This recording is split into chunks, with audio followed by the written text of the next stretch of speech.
Meus irmãos, nós vamos convidar as nossas crianças à frente, com as suas professoras, devagarzinho. Nós vamos orar por elas, por suas vidas, por nossas vidas. E vamos orar também, pedindo a bênção de Deus sobre a vida do pastor Levi, que está aqui conosco. O pastor Levi é pastor da Igreja Presbiteriana da Várzea, aqui na nossa cidade do Recife. É um pastor amigo, querido, um pastor que é vice-presidente do nosso presbitério, do presbitério litorâneo aqui. E ele está acompanhado de sua esposa, Gilvanete. Eu vou pedir para ela ficar de pé, está aqui conosco. Seja muito bem-vinda. Assim estendemos os bem-vindos àqueles que nos visitam nesta noite.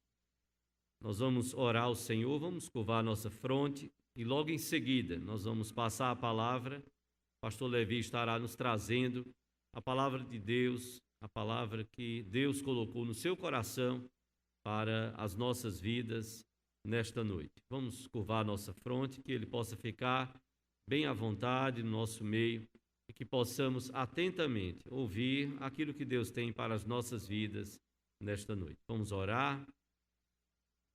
Pai Santo, nós te adoramos e te bendizemos, ó Deus, pela bênção de podermos te servir.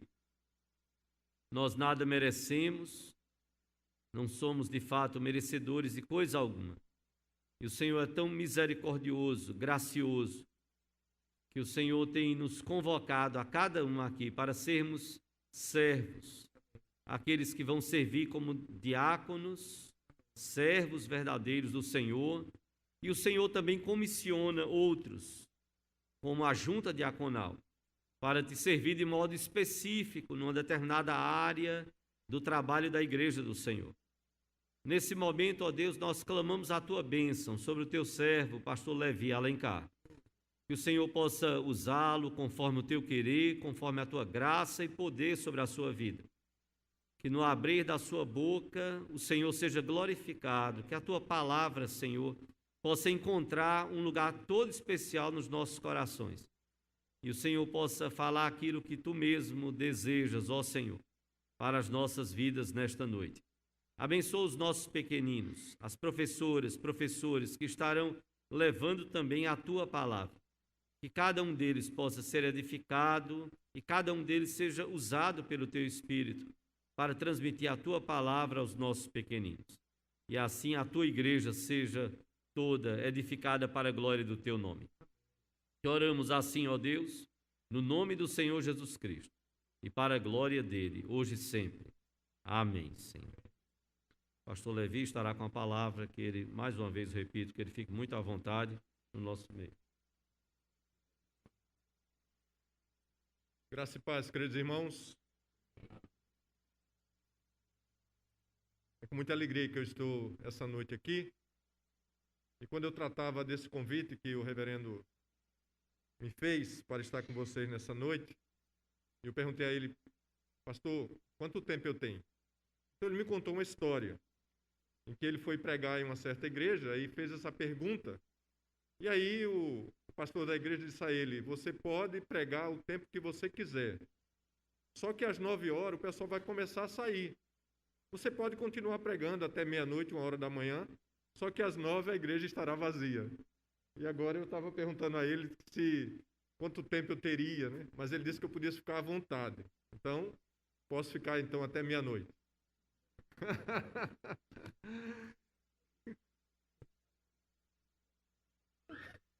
Tá. Okay.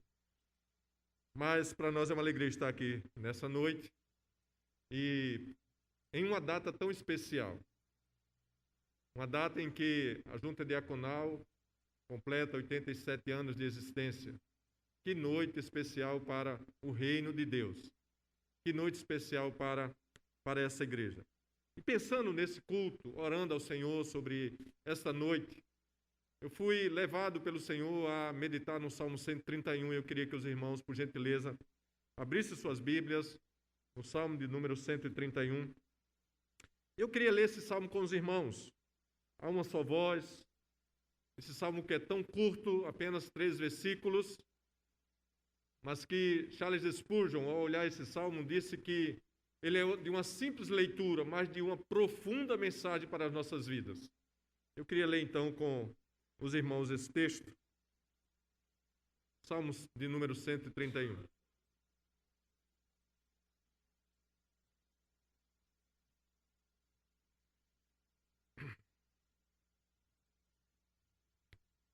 O texto sagrado assim diz, vamos ler todos a uma só voz. Senhor, não é soberbo o meu coração, nem altivo o meu olhar. Não ando à procura de grandes coisas, nem de coisas maravilhosas demais para mim. Pelo contrário, fiz calar e sossegar a minha alma, como a criança desmamada se aquieta nos braços de sua mãe. Como essa criança é minha alma para contigo. Espera, o Israel, no Senhor, desde agora e para sempre. Feche seus olhos, vamos orar. É com muita gratidão, Senhor, que estamos aqui nessa noite, juntos com os oficiais da misericórdia dessa igreja, para te agradecer, ó Deus, por mais um ano de existência dessa junta diaconal. Que história desses 87 anos. Que legado aqueles primeiros homens que fizeram parte desta junta diaconal deixaram para gerações futuras.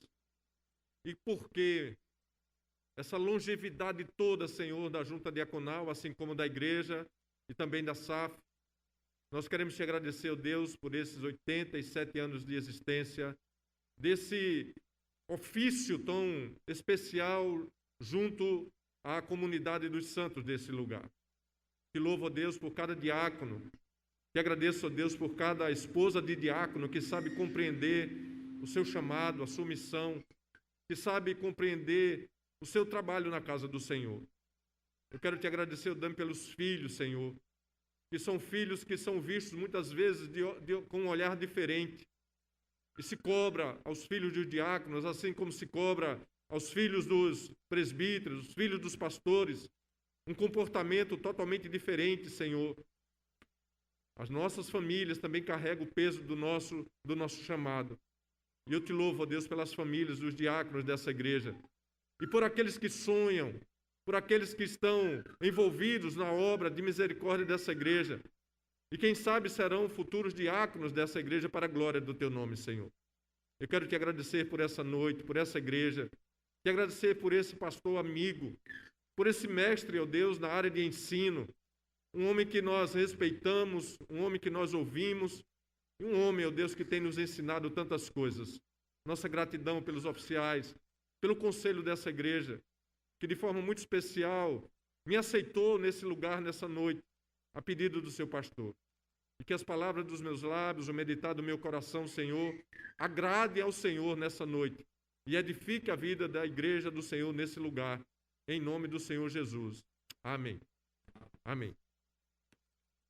Se nós estivéssemos aqui nessa noite para comemorar 86 anos de uma empresa, comemorar 86 anos de uma corporação, quais seriam os motivos para que nós estivéssemos reunidos em uma quantidade tão grande de pessoas, se não fosse ouvir relatórios, ouvir a história de quem fundou, ouvir aquilo que se projeta para o futuro, pragmaticamente, uma longevidade de 87 anos de existência, traz à mente, nas corporações, nas empresas, uma avaliação criteriosa, busca de detalhes, buscar experiências fora para que esses 87 anos possam vir com mais 87 anos em busca de crescimento, em busca de glória, em busca de reconhecimento.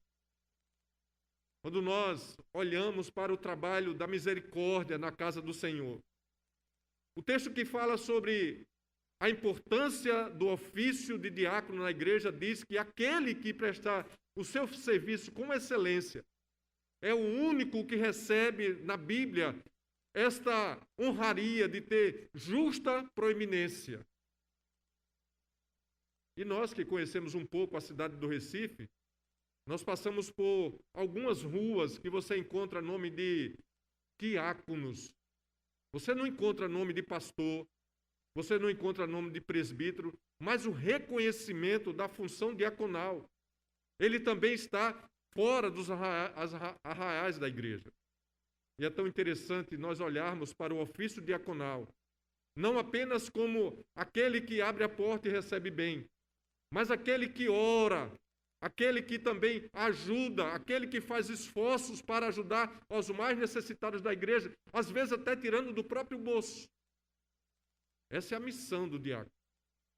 Esse ofício da misericórdia na casa do Senhor é um ofício de grande auxílio para o ministério pastoral. E como continuar a viver assim? O que nos leva a pensar sobre esse ofício na igreja? O que nos faz pensar sobre esse chamado tão honroso? Olhando a palavra de Deus, a necessidade que a igreja tem, mas acima de tudo, olhar as características desses homens que fazem parte da junta diaconal. Esses que entendem o seu ofício, esses que procuram exercer com excelência o chamado na casa do Senhor. E olhando então para o texto que lemos, nós iremos tirar algumas qualidades desse texto que lemos também para a vida do diácono. Mas antes de qualquer coisa, nós iremos olhar para os salmos, irmãos, e entender qual é a estrutura desse salmo. Esse salmo é um salmo de romagem, um salmo que as pessoas declaravam esse salmo na caminhada entre a sua residência e o lugar da adoração. As famílias, desde que se preparavam para ir ao lugar de adoração, eles recitavam os salmos de romagem, ou os salmos de degraus. As procissões que caminhavam até o templo, eles iam declarando e iam cantando esses salmos. Do salmo de número 120 até o número 134, nós encontramos esse conjunto de salmos de romagem. Eles evidenciavam a alegria, evidenciavam a satisfação deles nessa caminhada, mas também a expectativa daquilo que Deus faria, daquilo que Deus falaria para a vida deles. Os salmos, nós sabemos muito bem que são uma estrutura do dia a dia da vida do salmista. Ele expressava aquilo que eles estavam vivendo, ora alegre, ora triste, ora esperançoso, esperando a misericórdia de Deus sobre eles. Davi, que escreve esse salmo, nós costumamos pregar sobre ele e falar das grandes conquistas, falar do heroísmo de Davi, ou talvez falar do pecado de Davi, falar da desestrutura da família de Davi. Mas, queridos irmãos, quando lemos o Salmo de número 131, nós encontramos aqui mais uma qualidade de Davi. Davi era um homem humilde, não era soberbo. E como eu chego a essa conclusão? Vocês lembram que quando Saul aborreceu Deus, e o Senhor disse que tiraria ele do trono, e mandou Samuel ir na casa de Jessé, e antes de Samuel chegou lá, olhou o perfil, do Facebook, de todos os filhos de Jessé, se deparou com um homem muito bonito, disse: é esse. Se deparou com outro que tem outras qualidades, também esse também pode ser. E Samuel chegou na casa de Jessé, já com um preconceito daquilo que ele iria, de quem ele iria estabelecer como aquele que tinha a missão de reinar sobre Israel. E ao chegar lá, os filhos vão passando, e o Senhor diz: não é este, não é este, não é este, não é este. Por fim, uma pergunta que ele faz a Jessé: não tem mais nenhum? E aquele pai diz: não, tem um menino que está tomando conta das poucas ovelhas que temos. Certamente, naquela hora, o Espírito de Deus falou ao coração de Samuel, aqueceu seu coração, e Samuel sabia que era Davi quem ia ser ungido rei. Agora, veja o que acontece. Davi chega, Samuel unge ele rei, e os irmãos sabem da história. Davi continuou tomando conta das ovelhas da família. Davi continuou humildemente trabalhando para o pai no campo. Ele tinha sido ungido rei da nação de Israel. Ele tinha sido ungido o maior do país, a cadeira por demais desejada por todos. Mas Davi continua sendo pastor de ovelhas daquela família. E ele continua sendo, inclusive, admoestado pelos irmãos mais velhos. Quem tem aqui irmão mais velho sabe disso. Quando a gente é menor, o irmão mais velho sempre está regulando o mais novo. Lembra-se do fato de a turma estar lá guerreando contra os filisteus. E o pai de Davi, preocupado, querendo saber notícias dos irmãos, manda Davi ir lá, ver como é que estão as coisas. E Davi vai, e quando chega lá, ele primeiro recebe uma reclamação do seu irmão. O que é que você está fazendo aqui? Por que você não volta para tomar conta daquelas ovelhas? Davi era rei, ele tinha sido ungido por Deus como rei, mas ele humildemente estava ali para servir a sua família. Quando nós lemos o Salmo 131, nós vamos estabelecer aqui, irmãos queridos, algumas qualidades que o trabalho diaconal, que a junta diaconal, tem que apresentar um zelo pelo nome do Senhor no trabalho, na execução das tarefas, no acudir os necessitados. E o Salmo 131 nos mostra, queridos irmãos, como nós podemos esperar em Deus. Como nós podemos esperar 87 anos futuros da junta diaconal. Como nós podemos esperar, queridos irmãos, de forma tranquila, em Deus, pelos futuros diáconos dessa igreja. Como esperar que os futuros anos da junta diaconal dessa igreja seja escrita por homens valorosos, piedosos, homens de qualidade, para a glória do Senhor.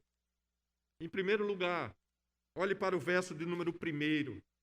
Aqui nós temos uma declaração de Davi e um exemplo para nós. Senhor, não é soberbo o meu coração. Totalmente diferente daquilo que nós encontramos em nossos dias. De uma geração soberba. De uma geração que... Percebe o quanto nós somos narcisistas conosco com relação à nossa existência, com a nossa vida, com a nossa aparência.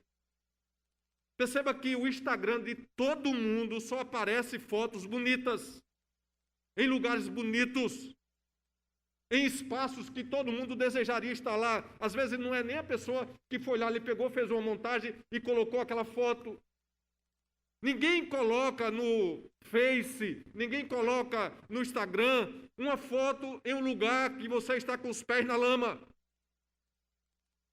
Todos nós queremos aparecer ou apresentar da melhor forma possível aquilo que às vezes nós nem somos.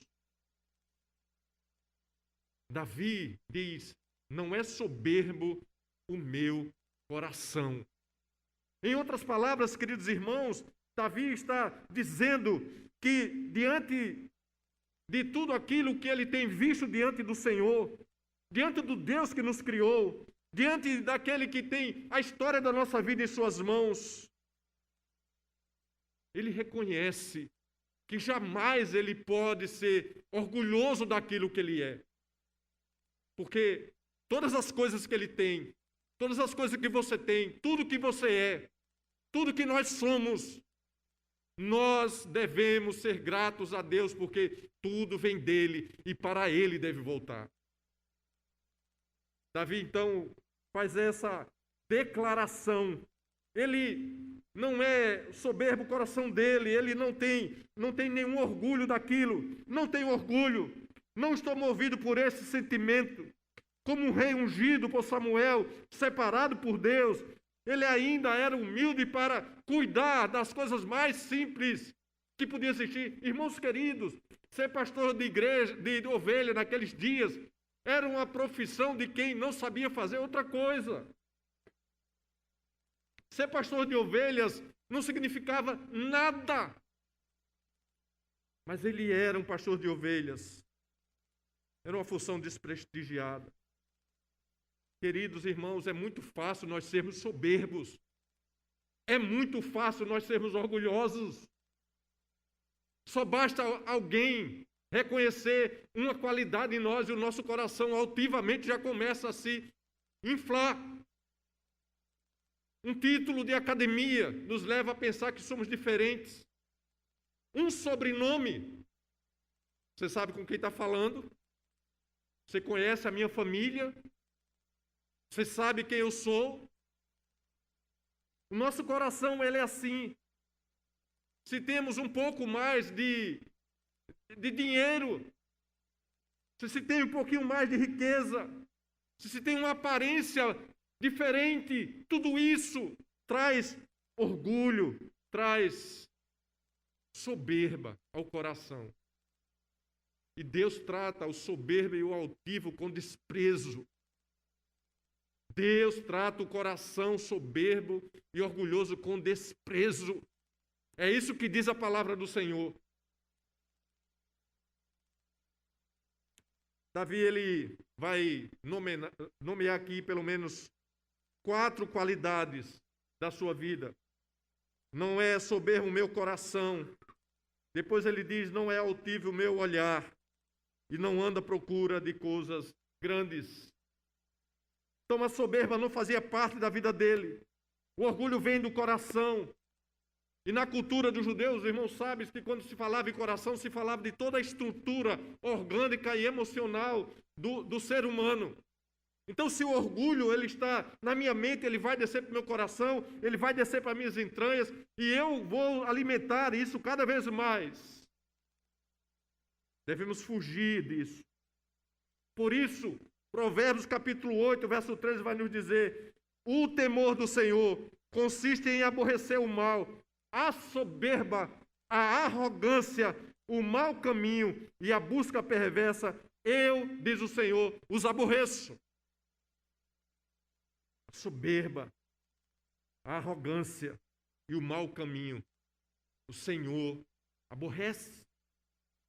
Observe, irmãos queridos, como o orgulho ele é algo sutil. John Piper, olhando para esse texto e para esse versículo especialmente, ele nos diz: a natureza e profundidade do orgulho humano são iluminados quando a vanglória é comparada à autocomiseração. E ele continua: ambas são manifestações de orgulho. A vanglória é a resposta do orgulho ao sucesso, um reconhecimento, vanglória. E a comiseração é a resposta do orgulho ao sofrimento ou ao fracasso. Ah, ninguém tem pena de mim. Ah, como eu queria fazer e ninguém me ajuda.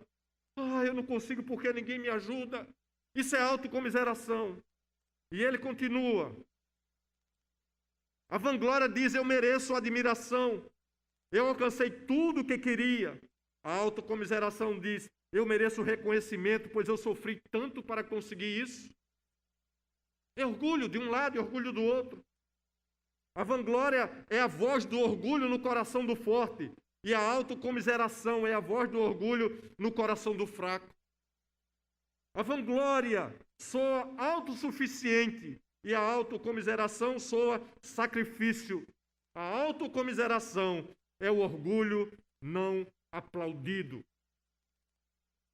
Pessoas que vivem de se lamentar, vivem de requerer tantas coisas, reconhecimento, e outros vivem à procura de aplauso.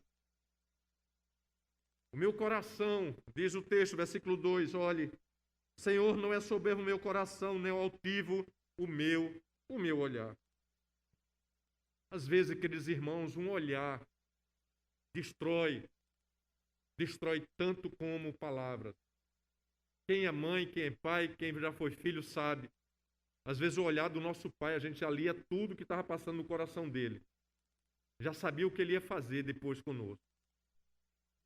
Olhar, opa, já sei o que é que vai acontecer. Isso é exatamente esse olhar altivo. As pessoas, às vezes, olham para as outras sempre num andar a mais. Davi está dizendo, eu não tenho esse olhar altivo, assim como eu não tenho o meu coração orgulhoso e soberbo. E como é difícil alguém não ser altivo e não ser também soberbo. Porque sempre vai olhar as não qualidades das outras pessoas, do semelhante. E vai querer tirar proveito da deficiência dos demais.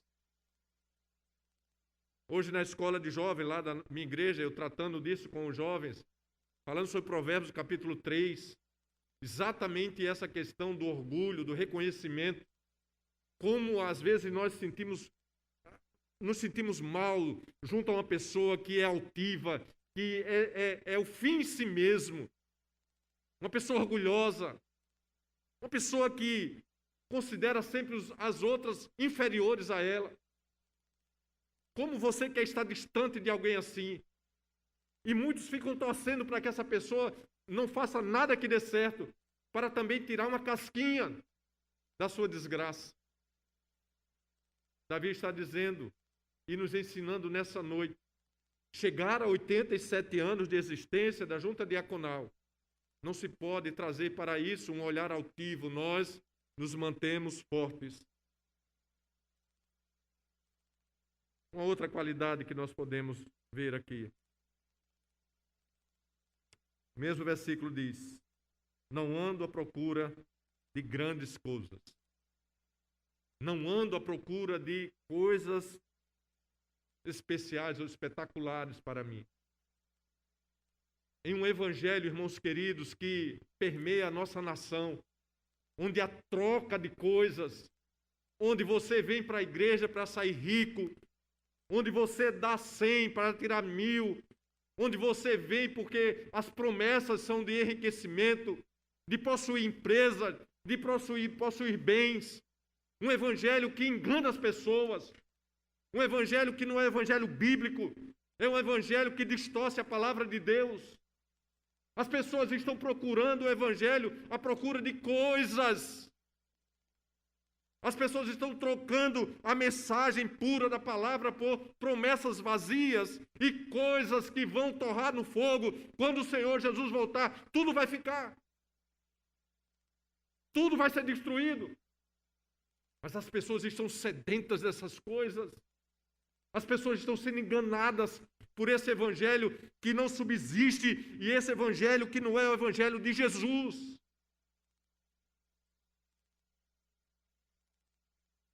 Queridos irmãos, nosso país está minado. Nós temos mais de 30 milhões de evangélicos. Mas destes, quantos são verdadeiros servos do Senhor e esperam as promessas eternas do Senhor? Quantos que vivem à procura de tirar vantagem do evangelho do Senhor? Quantos que estão lotando espaços em troca de fama?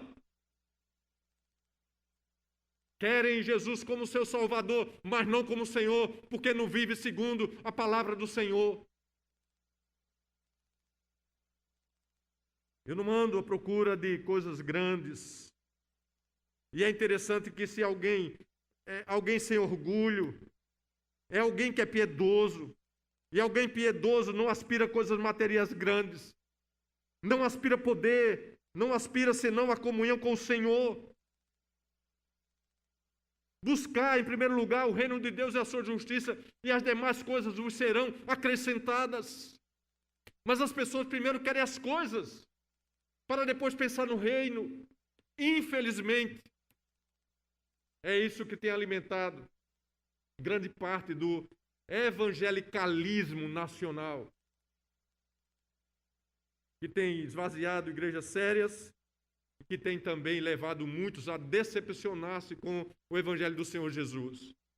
E aí a grande igreja que tem crescido em nosso país é a igreja dos desigrejados. Aqueles que não olham para a casa do Senhor como deve olhar. Um lugar de comunhão, um lugar de adoração, um lugar de convivência. E prefere ficar nas suas casas, ou prefere ficar em outros lugares, menos na casa do Senhor. Não existe crente fora da casa do Senhor. Não existe crente sem o pastoreio de um pastor. Não existe servo do Senhor se não tiver em comunhão com o corpo. Quando você encontra um dedo fora do corpo, ele está podre, não serve mais para nada. Quando você encontra qualquer membro do corpo fora do corpo, é porque ele não tem mais como se recuperar.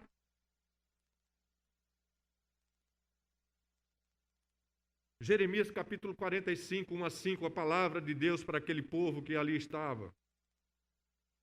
Palavra que falou Jeremias ao profeta Baruque, filho de Nerias, escrevendo ele aquelas palavras num livro, ditadas por Jeremias no ano 4 de Joaquim, filho de Josias, rei de Judá, dizendo: assim diz o Senhor, Deus de Israel, acerca de ti, ó Baruque, disseste: ai de mim agora, porque me acrescentou o Senhor tristeza ao meu sofrimento.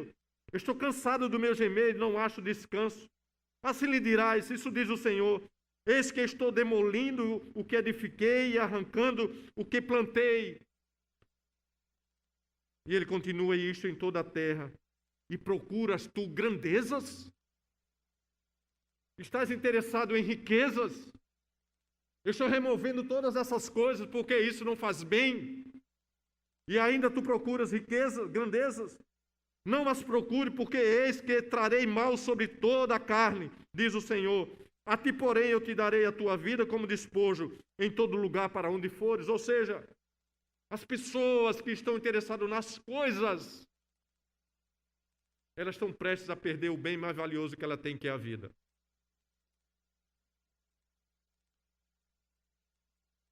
Não ando à procura de grandes coisas, nem de coisas maravilhosas demais para mim, diz o salmista. O Senhor estava irado com a desobediência de Baruque, irado. E ele ainda estava preocupado com as coisas pequenas. Deus estava lhe dizendo: eu criei todas as coisas e eu as destruirei quando me for necessário. Queridos, nós somos convocados a pensar nas coisas lá dos céus. Paulo, escrevendo aos Colossenses, vai dizer exatamente isso. Pensar nas coisas lá do alto, não nas coisas aqui da terra. Há uma necessidade tão grande de tantas pessoas, a busca de riquezas, a busca de vantagem na casa do Senhor. Como estão enganados. Como estão enganados. Uma quarta qualidade que ele fala aqui é que dessas coisas maravilhosas demais, ele não tem nenhum prazer. O nosso coração precisa ser do Senhor, o nosso coração precisa estar no Senhor. O nosso coração precisa estar no Senhor. Diáconos, os seus corações precisam estar no Senhor. Os seus corações precisam ser do Senhor. Agostinho de Hipona, ele tem uma frase interessante que eu pensei para que nós pudéssemos ouvir ela nessa noite. Inquieto está o meu coração enquanto não repouso em ti, ó Senhor. Inquieto está o coração do homem, enquanto ele não repousa no Senhor, porque o Senhor diz que há para nós um descanso, Hebreus capítulo 4. Há ainda um descanso. Você sai de férias, 30 dias em casa de férias. No primeiro dia do trabalho você está perguntando: quando será a minha próximas férias? Eu já estou cansado. Você tem o sábado e domingo para descansar da labuta da semana. Na segunda-feira, quando você volta para o seu trabalho, já chega lá cansado, pensando: será que não tem um feriado no meio da semana? Isso é a nossa vida. Olhando também para esse texto, John Piper diz assim, uma coisa interessante, irmãos queridos. Deus é mais glorificado em nós quando somos mais satisfeitos nele. O quanto você é satisfeito no Senhor. O quanto a sua satisfação está em servir ao Senhor. O quanto a junta diaconal está satisfeita em servir ao Senhor como oficiais da misericórdia. Pense nisso. Pense na sua satisfação de servir ao Senhor. Na manhã desse dia eu estava tratando na minha igreja sobre o 4º mandamento. O dia do Senhor.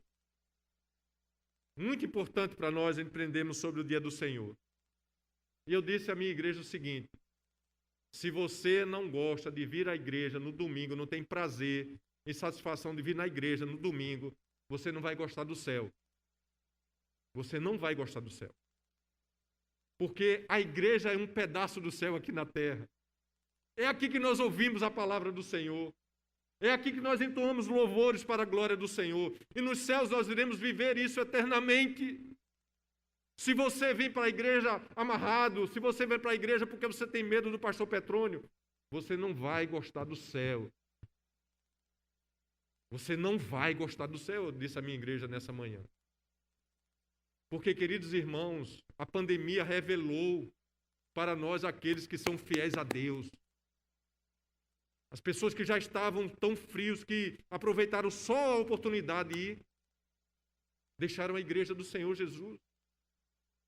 E outros se acostumaram com assistir o culto em casa, vão para todos os lugares da cidade, todos, correm todos os riscos que pode haver, mas para a igreja não pode vir. E não gosta de estar na casa do Senhor também, dificilmente irá gostar do céu. Versículo 2, ou segundo ponto desse texto. Na contramão daquilo que ele disse antes, pelo contrário, fiz calar e sossegai a minha alma como uma criança desmamada se aquieta nos braços da sua mãe. Como essa criança é a minha alma para contigo. O oposto de quem é soberbo é quem tem paz, dependência e espera, cuidado do Senhor. Toda mãe sabe dessa realidade, dessa figura de linguagem que o salmista usa, toda mãe sabe disso. O filho que é a coisa mais esperada, fofo, ele é alguém assim tão especial que você às vezes fica olhando, admirando, mas deixa ele com fome para você ver. Grita, esperneia, fica vermelho. Você não pode fazer mais nada, você tem que dar atenção 100%. E essa criança, quando chega no colo da mãe, essa criança, quando começa a ser afagado pela mãe, toda aquela histeria, toda aquela brabeza, todo aquele choro se acaba. E ele calmamente, muitas vezes, mama e dorme. O sossego, a paz, a segurança e a tranquilidade é tão grande que não tem quem substitua a mãe nessa hora. Ele dorme no lugar seguro. Ele dorme porque ali ele sabe que tem prazer e tem também segurança. É a nossa alma diante do Senhor. O salmista diz exatamente isso. Como essa criança é minha alma para contigo. Irmãos queridos, diante de toda essa crise que nós temos passado, como está a sua alma diante do Senhor? Você tem confiado no Senhor? Ou você tem confiado, como acontece lá na Argentina, aqui não acontece, os crentes que creem mais nas vacinas do que no Senhor.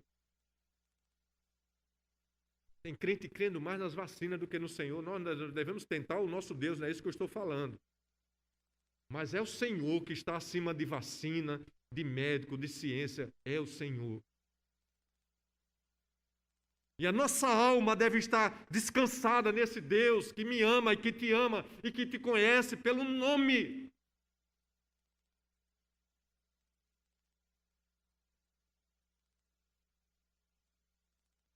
Isaías 49, verso 14 e 15 diz assim: Mas Sião diz, o Senhor me desamparou, o Senhor esqueceu de mim. Acaso pode uma mulher esquecer-se do filho que ainda mama, de sorte que não se compadeça do filho no seu ventre? Aí ele conclui dizendo: Mas ainda que essa viesse a esquecer dele, eu, todavia, não me esquecerei de ti. Não há lugar mais seguro para a nossa alma, para a nossa vida, do que nos braços do Senhor, diante do Senhor e durante toda a vida vivendo com o Senhor. Não há lugar mais seguro para que essa igreja, para que a junta diaconal possa continuar fazendo esse trabalho de qualidade para a obra do Senhor, vivendo seguramente na presença do Senhor. Certamente os diáconos daqui, dessa igreja, são bem instruídos pelo pastor e pelo conselho da igreja. Mas se é algo que eu tenho insistido na vida dos diáconos da Igreja Presbiteriana da Várzea é: vocês não são apenas oficiais da misericórdia da igreja, vocês são oficiais da igreja. E no dia em que eu não estiver na igreja, ou que eu falecer, o culto não pode parar se não tiver um pastor na igreja. O diácono tem que assumir a sua responsabilidade como oficial da igreja. Ele tem que estar pronto para atender às necessidades da igreja, não apenas naquilo que diz respeito às necessidades físicas, mas também na necessidade espiritual. Descansar o nosso chamado no Senhor, certo dessa proteção do Senhor, certo que Ele tem cuidado de nós, e nele nós podemos aquietar nossa alma. Falando ainda sobre isso, Isaías capítulo 46, verso 3 e 4 diz: ouve-me, ó casa de Jacó, e todo o restante da casa de Israel, vós a quem desde o nascimento carrego e levo nos braços desde o ventre materno, até a vossa velhice eu serei o mesmo, e ainda até as cães eu vos carregarei. Já o tenho feito, levar-vos-ei, pois carregar-vos-ei e vos salvarei.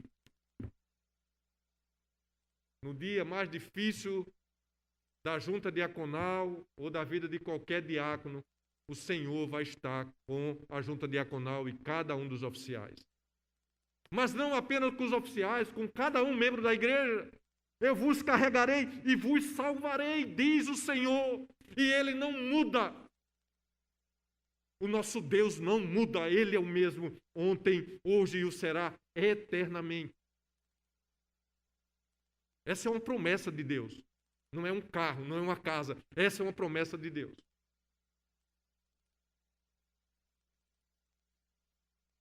Sabe, quando às vezes a gente fica pensando que o Senhor esqueceu de nós, que Deus não tem cuidado de nós. O texto de Mateus capítulo 6, verso 26 diz: observai as aves dos céus, não semeiam, não colhem, não ajuntem celeiros, contudo, vosso Pai Celeste vos sustenta. Aí ele conclui: ao meu coração e ao seu coração, porventura, não valeis vós muito mais do que as aves dos céus? Aprendamos a descansar nossa alma no Senhor. Não andeis ansiosos por coisa alguma, mas descanse vossas almas nos braços do Senhor. Terceiro lugar, versículo número 3. Espera o Israel no Senhor, desde agora e para sempre. Uma palavra de esperança para aqueles que ainda não conseguiram descansar as suas almas nos braços do Senhor. Essa é uma palavra de esperança. Essa não é uma esperança qualquer. É a esperança prometida pelo Senhor. Essa não é a esperança que o pastor promete. Essa não é a esperança que o governo promete. Essa não é a esperança que o partido político ou que qualquer agremiação possa prometer. Essa é uma esperança que o Senhor é quem promete.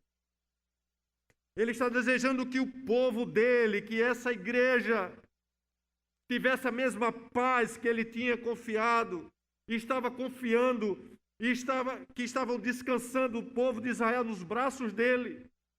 E a única maneira, queridos irmãos, de termos paz,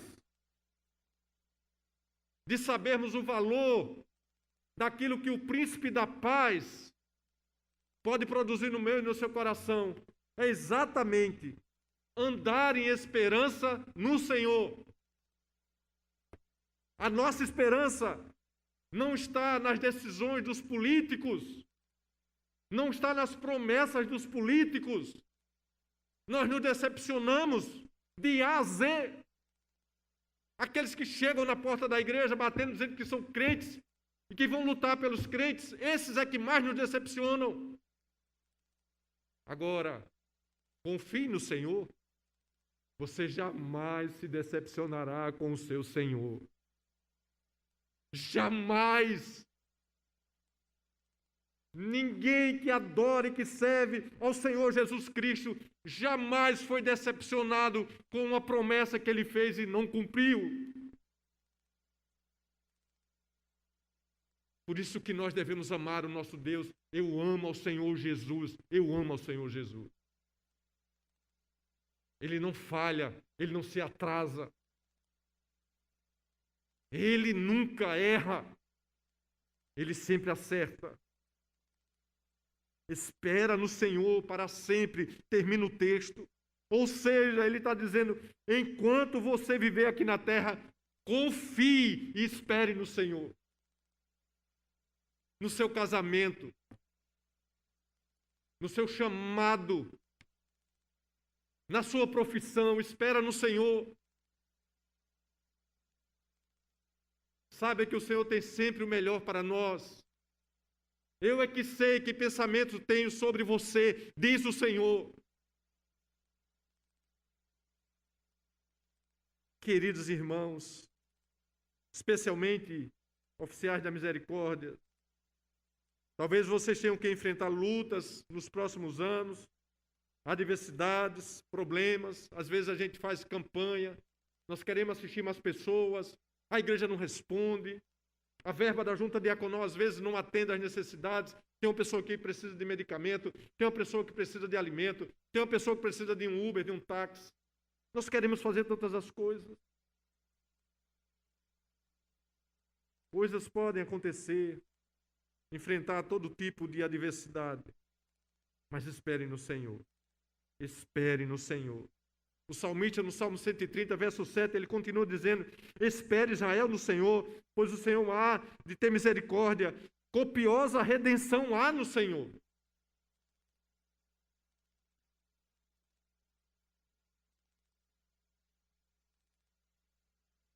Salmos 27, verso 13 e 14, continua dizendo exatamente isso. Eu creio que verei a bondade do Senhor na terra dos viventes, diz o salmista. Espera pelo Senhor, tem bom ânimo, fortifica o teu coração, espera, pois, pelo Senhor. Alguns ensinos e aplicações para a nossa vida.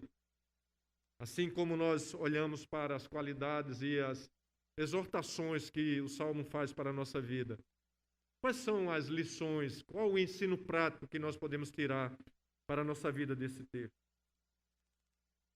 O nosso Deus rejeita o orgulho e a soberba. Lembre-se disso.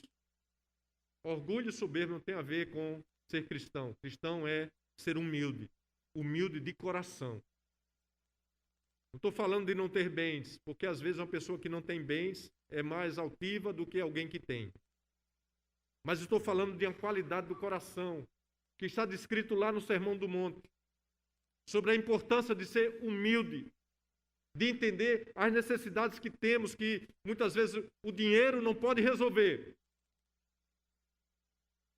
O Senhor rejeita o coração soberbo. A longevidade da junta diaconal, a eleição de futuros diáconos.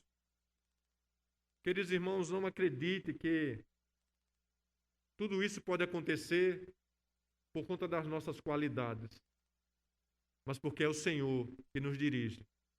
É o nosso intercessor, Jesus Cristo, que nos conduz para as vitórias, para a glória dele e do Pai. Não a nossa soberba, não o nosso coração orgulhoso. Em segundo lugar, queridos irmãos, quando o trabalho tiver, a missão aqui estiver tão apertada, no dia mais difícil da junta diaconal, quando parece que ninguém escuta mais os pedidos da junta diaconal, lembre-se, e a palavra nos diz, descanse no Senhor, que Ele fará a obra das mãos deles prosperar para a glória dele. Descanse no Senhor. Olha o que diz Mateus 11, 28 a 30.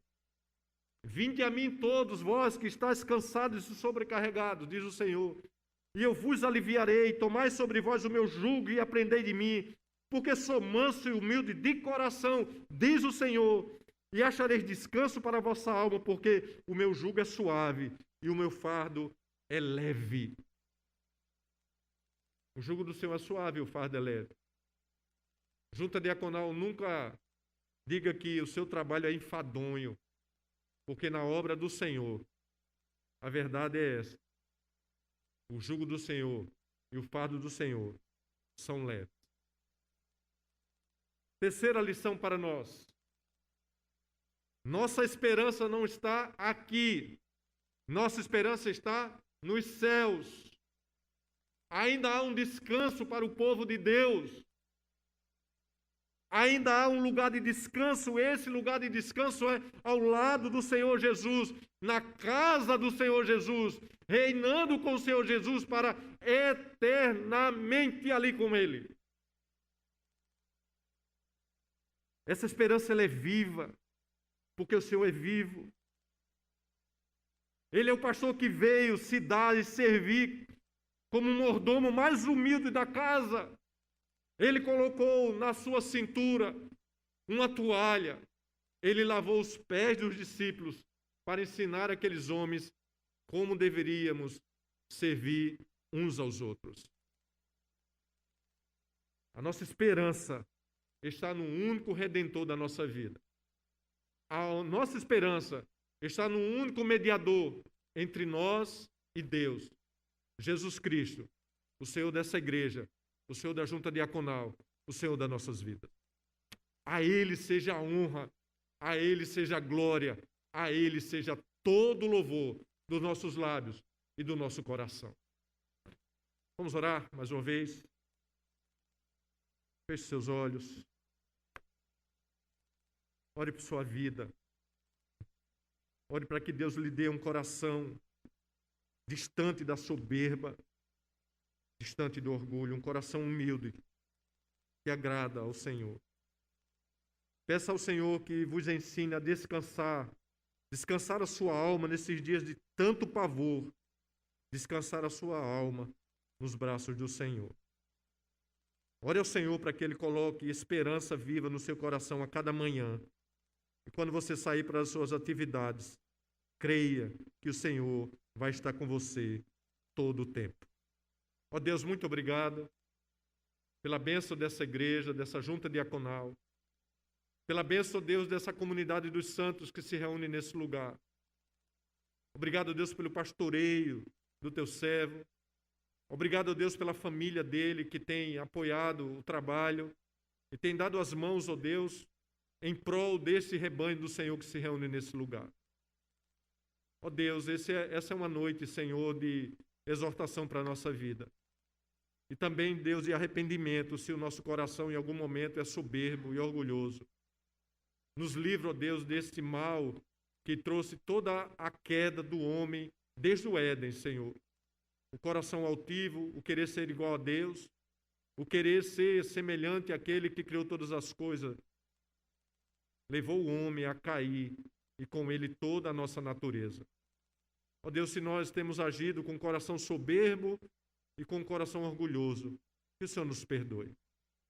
Senhor, naqueles dias em que nós parece que nós não estamos mais entendendo o teu cuidado, às vezes até o nosso coração duvida de que o Senhor realmente está conosco, porque o dia está tão difícil.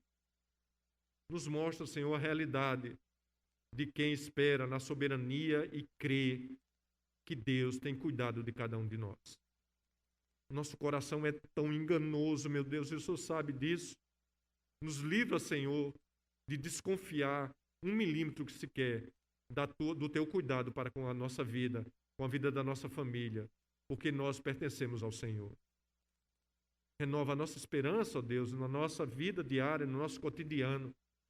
Amanhã começa mais uma semana de muitas atividades. Quantos profissionais diferentes aqui tem? E eles já têm, ó Deus, em sua mente tantas coisas para resolverem amanhã. E talvez entre eles alguém esteja sem esperança para o dia de amanhã. Renova a esperança em seus corações e que teu nome seja exaltado e glorificado em sua vida.